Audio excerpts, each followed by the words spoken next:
அருள்மிகு ஸ்ரீ முத்துமாரியம்மன் கோவிலில் மகா கும்பாபிஷேகம் நடைபெற்றது. அதனைத் தொடர்ந்து அங்குள்ள கம்பத்தடியார் சுவாமிக்கு மகா கும்பாபிஷேகம் நடைபெற்றது. கோவிலில் சுவாமி தரிசனம் செய்யும் பக்தர்களை காணொளியில் பார்க்கிறீர்கள்.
மகா கும்பாபிஷேகம் விழாவில் கம்பத்தடியார் முன்பு பக்தர்கள் திரளாக திரண்டு அம்மனை தரிசனம் செய்யும் காட்சியை இந்த காணொளியில் பார்க்கலாம்.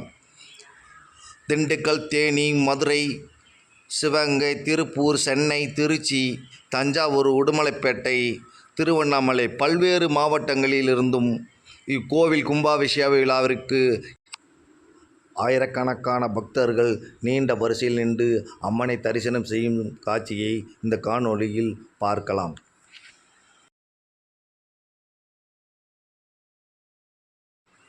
விழா ஏற்பாடுகளை அம்மைநாயக்கன் விழாக்குழு தலைவர் ரமேஷ் பாண்டியன், செயலாளர் கருப்பையா, பொருளாளர் சென்றாய பெருமாள், கோவில் அறங்காவலர் குழு தலைவர் ராஜாங்கம் மற்றும் விழா கமிட்டியினர், ஊர் பொதுமக்கள் சிறப்பாக செய்திருந்தனர்.